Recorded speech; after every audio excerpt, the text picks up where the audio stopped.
On dit Angela Merkel triomphante, mais la chancelière va tout de même devoir a priori composer à nouveau avec les sociaux-démocrates, comme entre 2005 et 2009, elle n'aura pas les coups des franches. Je pense que je ne sais pas si elle composera avec les sociaux-démocrates ou avec les Verts, mais je pense que c'est la meilleure nouvelle possible pour l'Europe, parce qu'une victoire de la chancelière seule l'aurait certainement amené à poursuivre la politique extrêmement dure que vous avez tout à l'heure décrite à l'égard de l'Union européenne, tandis que les sociaux-démocrates, qui sont extrêmement favorables à une avancée fédérale dans le contexte de l'eurozone, vont certainement aider au rapprochement franco-allemand de leur thèse.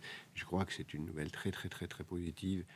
Ça dépend de savoir quel poste ils auront. S'ils ont le poste de secrétaire d'État adjoint au travail, ça ira pas loin. Mais s'ils ont au moins le poste de ministre des Finances ou de ministre des Affaires étrangères, alors on va vraiment voir un agenda européen changer. Donc une bonne nouvelle pour François Hollande, paradoxalement? Oui, une bonne nouvelle pour François Hollande, qui d'ailleurs, si le ministre des Finances allemand est social-démocrate, aura plus de facilité pour imposer aux Français, et en particulier à son propre gouvernement, de la rigueur que quand ça c'est demandé par un ministre de droite. François Hollande, que vous avez rencontré, Jacques Attali, c'était samedi, pour Oui. lui remettre un rapport sur l'économie positive. 45 propositions donc en faveur de cette nouvelle économie positive, nouveau paradigme. Vous y prenez un capitalisme patient, une prise en compte des enjeux de long terme et des générations futures, parce qu'on ne le fait pas du tout aujourd'hui?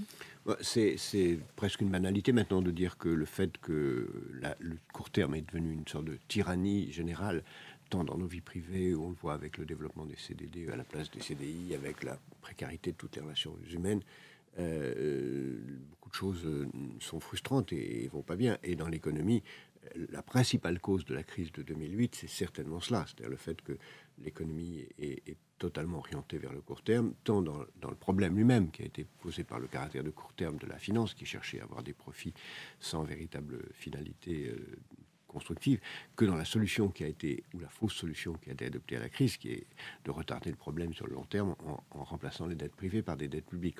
Donc, on est dans une économie tragiquement négative, au sens où elle n'a pas réglé la crise actuelle, et où si une prochaine secousse arrive, nous n'avons même plus le joker de la dette publique devant nous. Donc, faire en sorte que le court terme soit maîtrisé et que l'économie ou la société dans son ensemble donne une priorité plus grande au long terme, tant dans l'économie proprement dit que dans le politique, c'est d'autant plus important que si on ne le fait pas, on verra revenir les tentations totalitaires de la nationalisation générale de l'économie pour tenir compte du long terme, ou de la planification pour tenir compte du long terme dans la politique. Mais est-ce qu'on n'est pas contraint aujourd'hui, Jacques Attali, par des mauvais indicateurs? Je prends le PIB, le produit intérieur brut, qui nous donne le niveau de la croissance, l'évolution de la croissance. Il ne prend pas en compte tous ces enjeux de long terme, notamment environnementaux que vous décrivez. Absolument, et pourquoi il ne suffit pas. Nous avons d'ailleurs, dans ce rapport, fabriqué un nouvel indicateur qui essaie de tenir compte de l'ensemble des indices du long terme, tant psychologique que réel, et la France arrive 19e, alors qu'en PIB, elle est plutôt dans les 5e. Donc, c'est évidemment un mauvais signe. Le premier étant d'ailleurs la Suède, dont il faut remarquer qu'en termes de crise financière, c'est celui qui a réglé le mieux le problème depuis les années 90, parce que dès les années 90... Elle avait fait le sale boulot avant, entre guillemets. C'était exactement une économie positive. Elle avait pris à son compte l'importance de faire des réformes dès la crise de 93, que nous n'avons fait nulle part au monde. Et elle a traversé cette crise très bien. Et même les États-Unis sont devant nous, loin devant nous. Nous sommes 19e, les États-Unis sont 12e. L'Allemagne est 13e. Et donc, nous avons vraiment beaucoup de travail à faire pour réduire la dette, s'occuper de l'environnement, redonner confiance aux Français, faire que les Français s'apprécient les uns et les autres, lui donner un vrai projet, mais que ce projet soit crédible. Par exemple, on parle de la France de 2025, très bien, mais j'aimerais, et le président l'a dit d'ailleurs samedi, il faut que le budget 2014 explique en quoi il sert les objectifs de 2025. C'est ça l'économie positive, c'est donner du sens dans l'action quotidienne aux objectifs de long terme. Ce que nous faisons, nous, en microfinance, essayons de donner du sens à la microfinance. C'est d'ailleurs une des solutions que nous proposons.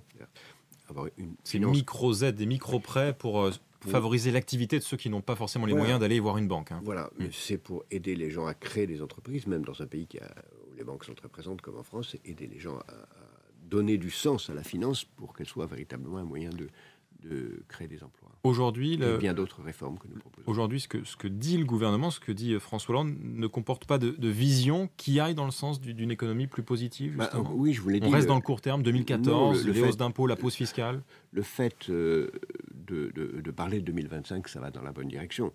Le fait de vouloir maîtriser la dette, ça va dans la bonne direction. La question de savoir où est le curseur, est-ce qu'on va assez loin?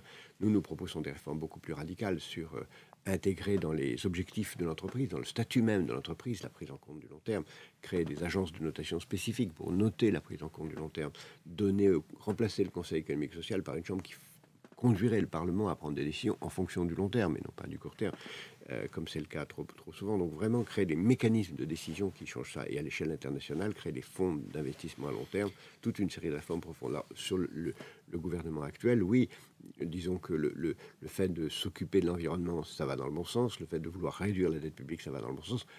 Moi, je serais partisan d'aller beaucoup plus vite et beaucoup plus fort, parce que je crois que je ferais volontiers l'éloge de l'impopularité. Je crois qu'un président impopulaire, c'est plutôt bon signe, à condition d'être impopulaire pour de bonnes raisons. François Hollande est quasiment à un record d'impopularité aujourd'hui, et pourtant les réformes fortes que vous appelez de vos voeux ne sont pas là. C'est un regret, vous avez ? Disons que, comme on dit en anglais, le jury is still out. On va voir encore. Les retraites auraient pu être plus avancées, c'est vrai, mais elles ont été faites. La réduction de la dette publique semble, en tout cas, aller dans la bonne direction, même si c'est suffisant. On va voir ce qui va en être sur la sécurité sociale. On va voir sur le prochain dossier qui, pour moi, est absolument capital, celui de la réforme de la formation professionnelle. Ça commence demain, les discussions. Oui, mais je ne crois pas du tout au résultat de discussions entre partenaires sociaux. Aucun des partenaires sociaux n'a intérêt à transférer les ressources de la formation professionnelle des entreprises vers les chômeurs. Ils s'entendent entre eux, évidemment, ils ne le feront pas. Donc j'attends du gouvernement, à la fin de cette négociation, qui évidemment aboutira à un texte trop timide, de véritablement modifier le paramètre pour véritablement favoriser le long terme, c'est-à-dire faire en sorte qu'une partie significative de ces 32 milliards aille vers les chômeurs. Et aller dans le sens de l'économie positive. Donc, merci beaucoup, Jacques Attali, d'avoir été ce matin l'invité de l'économie de Radio Classique. Je précise que l'économie positive sera au cœur du LH Forum au Havre à partir de mercredi. Qui réunit 3000 personnes du monde entier pour parler de cela. Merci beaucoup. Il est 7h57.